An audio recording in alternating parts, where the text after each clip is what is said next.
Atikotul Mahya berusia 28 tahun. Dia anak kedua dari 4 bersaudara. Sudah 6 tahun dirinya menetap di Jawa Barat bersama suaminya Kurniawan dan 2 anak mereka. Keluarga itu tinggal di kampung lingkungan 2 Citatah Dalam, Ciriung, Cibinong, Bogor.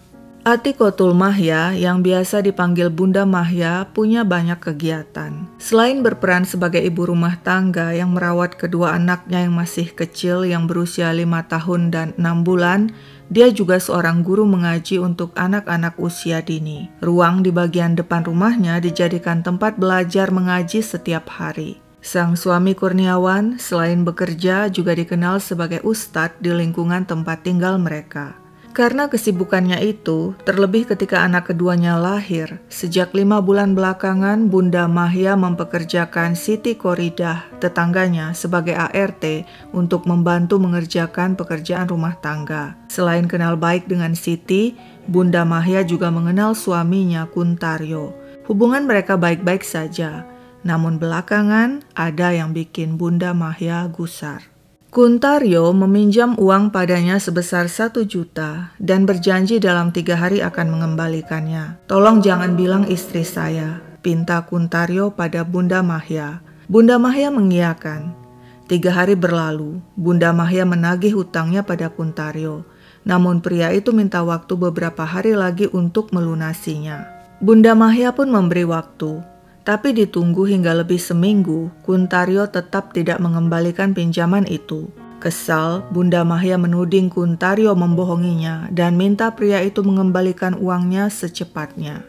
Bunda Mahya juga menyampaikan hal itu kepada ART-nya Siti. "Suami kamu minjam uang 1 juta, janjinya akan segera dibalikin, tapi sampai sekarang gak dibalikin juga." Mendengar hal itu, si istri Siti yang malu melabrak Kuntaryo. Pecah pertengkaran hebat di antara mereka. Kuntaryo benci sebenci-bencinya. Sudahlah dia kena damprat istrinya, dia juga harus menghadapi Bunda Mahya yang terus-menerus menagih utang. Tak ada pilihan lagi.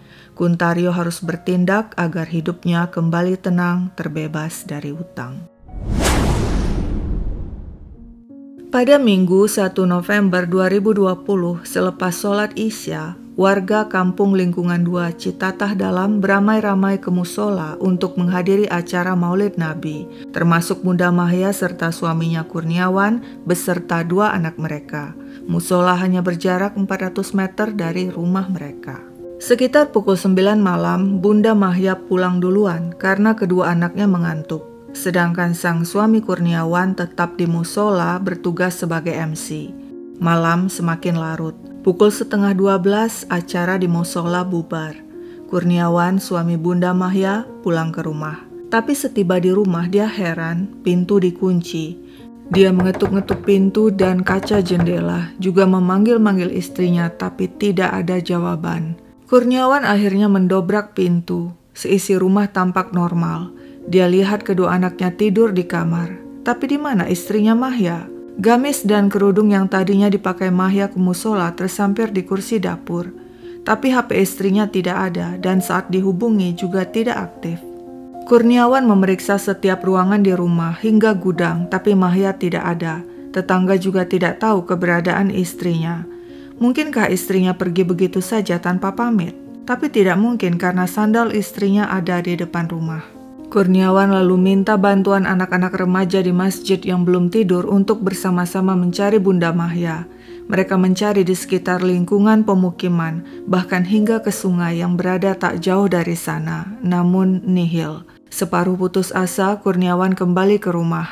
Saat memarkir sepeda motornya, dia lihat salah satu jendela rumah tidak terkunci. Saat itu perasaannya semakin tidak enak, mungkin ada sesuatu yang buruk menimpa istrinya. Subuh pun tiba, Senin 2 November. Kurniawan pergi ke musola untuk sholat. Di sana dia ceritakan hal yang dialaminya kepada Pak RT yang menyarankan agar menghubungi semua keluarga, teman-teman pondok pesantren dan komunitas ojek online untuk mencari tahu keberadaan Mahya. Tapi lagi-lagi tak ada hasil. Sewaktu menyalakan mesin air di rumah, Kurniawan melihat ada yang tidak beres sebab air yang keluar dari keran sangat sedikit. Dia lantas membuka sumur dan melihat pipa tidak tersambung ke mesin. Dia menunda untuk memperbaikinya karena harus bergegas ke Polsek Cibinong guna melaporkan istrinya yang hilang. Tapi petugas di Polsek Cibinong menyarankan agar Kurniawan langsung ke Polres Bogor yang bisa melacak lokasi HP istrinya.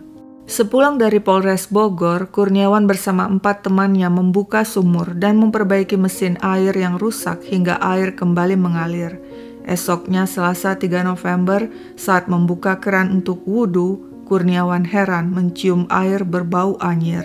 Demikian juga teman-teman yang lain yang akan sholat berjamaah di rumahnya, semuanya mencium air berbau aneh.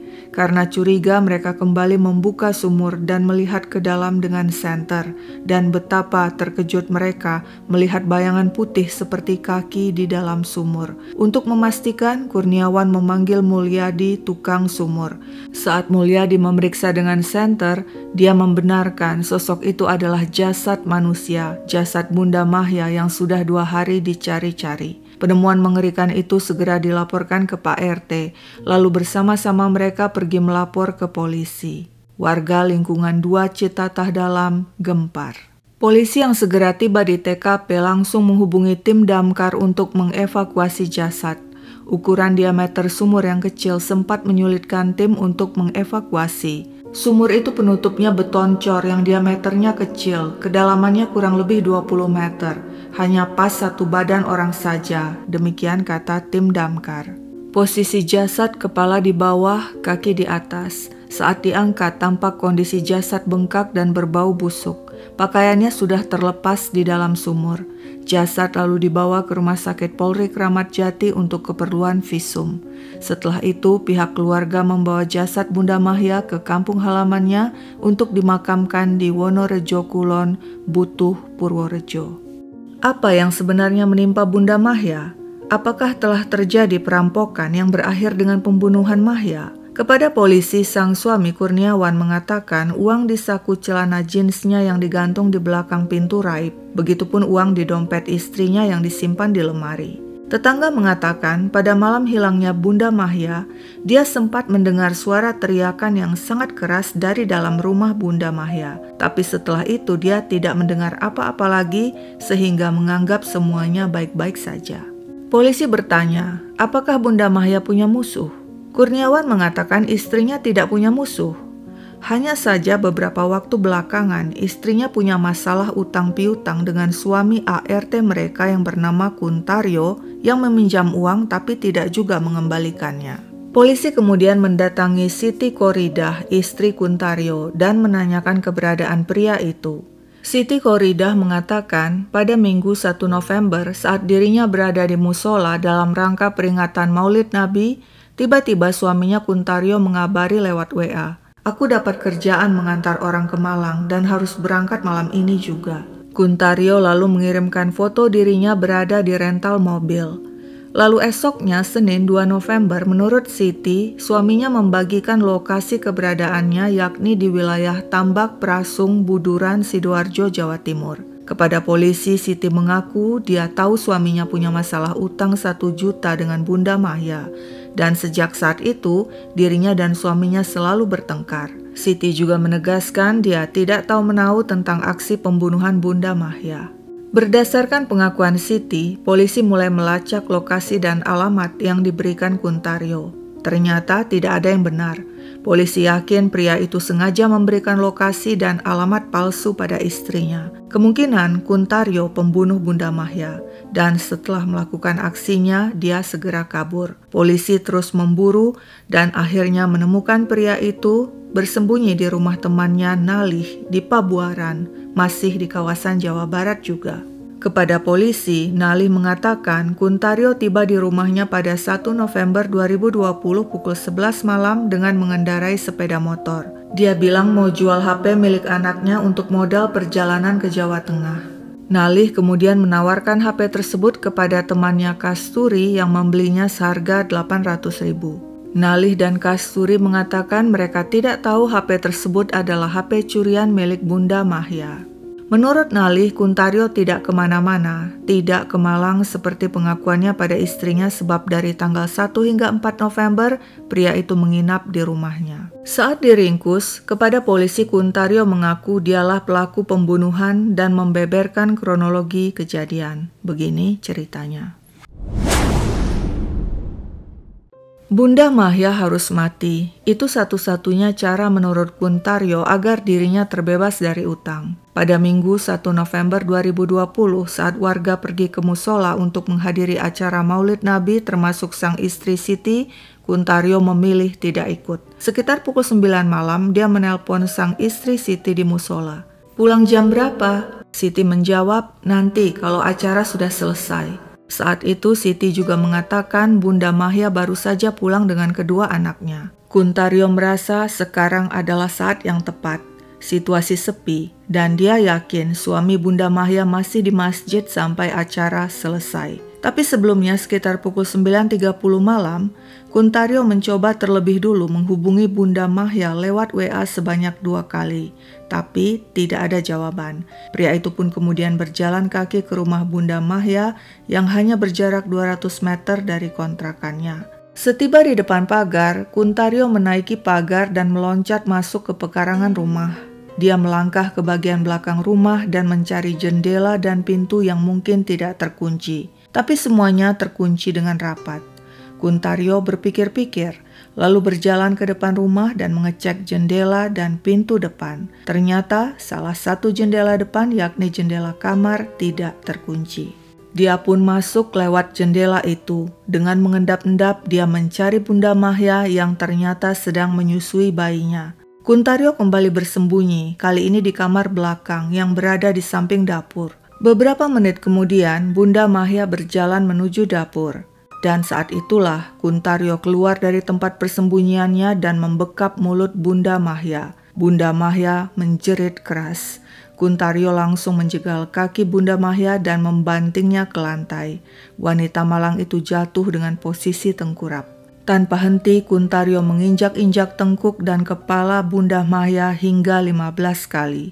Saat itu dilihatnya, sang bunda sudah sekarat. Kuntario yang tahu di belakang rumah ada sumur, segera menyeret Bunda Mahya ke sana. Dia kemudian membuka tutup beton sumur, lalu membuang Bunda Mahya ke dalam sumur dan kembali menutup sumur itu. Selama dia melakukan aksinya, kedua anak Bunda Mahya tidak terganggu dan tetap tidur nyenyak. Setelah itu Kuntario kembali masuk ke rumah dan mengunci pintu belakang dari dalam. Lalu dia ambil HP Bunda Mahya. Saat itu dia lihat ceceran darah di lantai dapur dan mengelapnya dengan kain yang ada di dapur lalu mencuci bersih kain itu. Dia lalu masuk ke kamar tidur dan mengambil uang 200.000 di lemari dan 300.000 dari celana jeans yang tergantung di belakang pintu. Lantas dia keluar lewat jalur yang sama yakni jendela kamar di bagian depan dan kabur di tengah gelapnya malam. Saat itu jam menunjukkan pukul 10:10 malam. Persidangan kasus pembunuhan Atikotul Mahya alias Bunda Mahya digelar di Pengadilan Negeri Cibinong. JPU atau Jaksa Penuntut Umum mendakwa Kuntario dengan pasal 340 pembunuhan berencana dan menuntut hukuman 20 tahun penjara. Dalam pasal 340 ditetapkan pelaku pembunuhan berencana bisa divonis dengan pidana mati atau pidana penjara seumur hidup atau penjara selama waktu tertentu paling lama 20 tahun. Dan sesuai dengan tuntutan JPU, Majelis Hakim pun memilih menjatuhkan vonis pada Kuntario penjara selama waktu tertentu yakni 20 tahun. Sehubungan dengan masalah utang piutang antara Mahya dan Kuntario, Kurniawan, suami Bunda Mahya mengatakan, sebenarnya sebelumnya Kuntario juga pernah meminjam uang kepada istrinya. Waktu itu Kuntario minta pinjaman 2 juta, tapi Bunda Mahya hanya memberikan 500.000. Kuntario yang sehari-hari bekerja sebagai sopir lepas berjanji akan mengembalikan uang dalam tempo 3 hari, tapi ditunggu-tunggu uang itu tidak kunjung dikembalikan. Istri saya menagih baik-baik. Tapi kata Kuntario uangnya terpakai untuk DP mobil. Kebetulan pemilik mobil yang suka dipinjam Kuntario adalah rekan mengajar di Taman Pendidikan Al-Quran sini. Istri saya kemudian mengkonfirmasi ke si pemilik mobil yang katanya tidak pernah minta DP atau segala macam. Karena merasa dibohongi, istri saya menanyakan hal itu kepada Kuntario. Demikian kurang lebih penjelasan Kurniawan kepada media.